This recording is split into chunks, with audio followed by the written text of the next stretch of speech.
Hello friends, star మన YouTube channel చూసినట్లయితే ఈరోజు పెట్టుబడులకు కాస్త అప్రమత్తంగా దాని గురించి మాట్లాడుకుందాం. ఎన్నికలు ఇతర కారణాలతో స్టాక్ మార్కెట్ మిశ్రమంగా స్పందిస్తున్నాయి. ఒకవైపు అంతర్జాతీయ మదుపర్లు మన మార్కెట్లపై నిరాశతో ఉన్నట్లు వార్తలు ఉన్నాయి. మరోవైపు పెట్టుబడి పెట్టడానికి ఇదే సరైన తరుణం అంటూ సానుకూల మాటలు. ఇలాంటి పరిస్థితుల్లో పెట్టుబడులు కొనసాగించాలా వద్దా అనే సందేహం చాలామందికి వస్తుంది. సూచీలకు వస్తున్న నష్టాలు వారి ఆందోళనలకు పడేస్తున్న ఇలాంటి ప్రత్యేక పరిస్థితుల నేపథ్యంలో మదుపర్లు పాటించవలసిన సూత్రాలు ఏంటో చూద్దాం.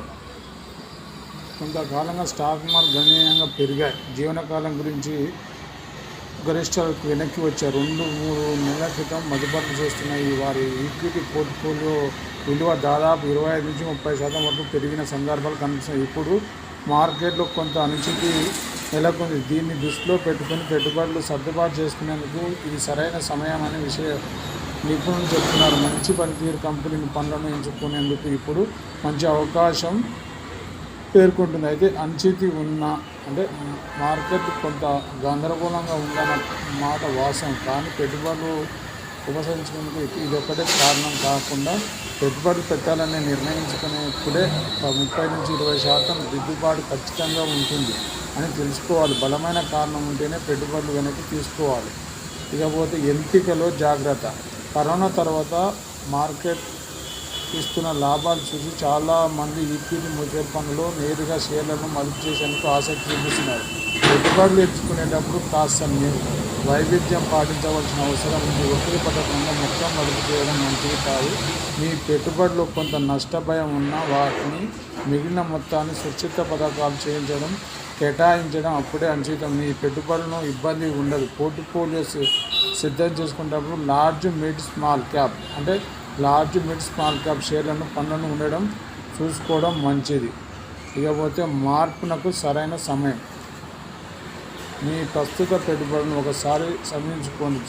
సూచీలో వృద్ధి కారణంగా మీ ఈక్విటీ పెట్టుబడులు మొత్తం పెరిగిపోవచ్చు. ఇందులో కొంత భాగాన్ని వెనక్కి తీసుకుని సురక్షిత పెట్టుబడుల వైపు మళ్లించుకోవడం. Large and mid and small cap పథకాల్లో ఉన్న పెట్టుబడులను ఒకేసారి పరిశీలించండి. స్మాల్ మిడ్ క్యాప్ అధికంగా ఉంటే వాటిని కొంత మేరకు విభజించి లార్జ్ క్యాప్లోకి మార్చుకోవడం. మార్కెట్లో అన్ని కంపెనీల షేర్లు ఒకే విధంగా పడిపోవు. మార్కెట్ పతనం అవుతున్నప్పుడు కొన్ని రంగాలు సంస్థలు షేర్లు లాభాలు ఇస్తుంటాయి. ప్రతికూల పరిస్థితులు ఉన్నప్పుడు కొన్ని మంచి కంపెనీల షేర్లు తగ్గుతుంటాయి. వీటిలో దశ వారీగా మదుపు చేసేందుకు ప్రయత్నించాలి. సరైన సమయం, సరైన నిర్ణయం. మార్కెట్లో ఎప్పుడు దేన్ని మర్చిపోవద్దు. ఇకపోతే దీర్ఘకాల లక్ష్యంతో మదుపు చేస్తున్నప్పుడు స్వల్పకాల దృష్టి పెట్టకూడదు. చాలామంది ఇలా ఇస్తున్న షేర్లను విక్రయించి నష్టాలను వాటిని కొనసాగిస్తుంటారు. సరైన వ్యూహం కాదు. మార్కెట్లో దీర్ఘకాలిక మదుపర్లకు ఒక అవకాశం. మొత్తం పెట్టుబడి లాభాలు వెనక్కి తీసుకున్న మార్కెట్ తగ్గినప్పుడు మదుపు చేయడానికి వ్యూహం కాదు. మార్కెట్ నుంచి ఒకసారి వస్తే తిరిగి ప్రవేశం అంతా కాదు. విలువలు ఇప్పటికప్పుడు పెరుగుతూ ఉంటాయి. అప్పుడు మళ్ళీ పోర్ట్ఫోలియో నిర్బంధం కష్టమవుతుంది. కాబట్టి గత పెట్టుబడులను కొనసాగిస్తూనే ఉంటూ మీరు సంతృప్తి అనిపించవచ్చు. ఈ మేరకు లాభాలు సిగించడం ప్రయత్నం చేయవద్దు. ఇకపోతే వైవిధ్యం లక్ష్యం, పెట్టుబడి వ్యవధి ఆధారంగా పథకాలు ఎంచుకోవాలి. అప్పుడే మన అనుకున్న పరిమితి ఉంటుంది. పెట్టుబడి పథకాల వృద్ధి, నాణ్యత, విలువ ఆధారంగా చూడాలంటే మార్కెట్ అందుబాటులో ఉన్న పథకాల్లో మనకి ఏది సరిపోతుంది అనేది తెలుసుకోవడం. పెట్టుబడులు 15-20% అంతర్జాతీయ ఫండ్లకు కేటాయించాలి. కనీసం 10-15% వరకు డెట్ ఫండ్లను మళ్లించాలి.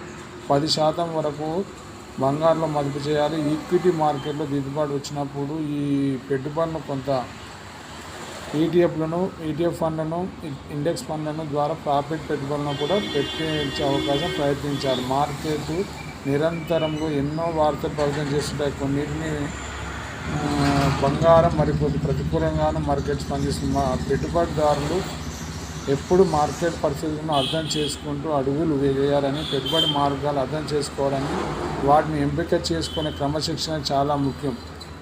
విన్నారుగా ఫ్రెండ్స్, ఈరోజున్న అప్డేట్ ఇది. మన పెట్టుబడులు కాస్త అప్రమత్తం గురించి మాట్లాడుకున్నాం.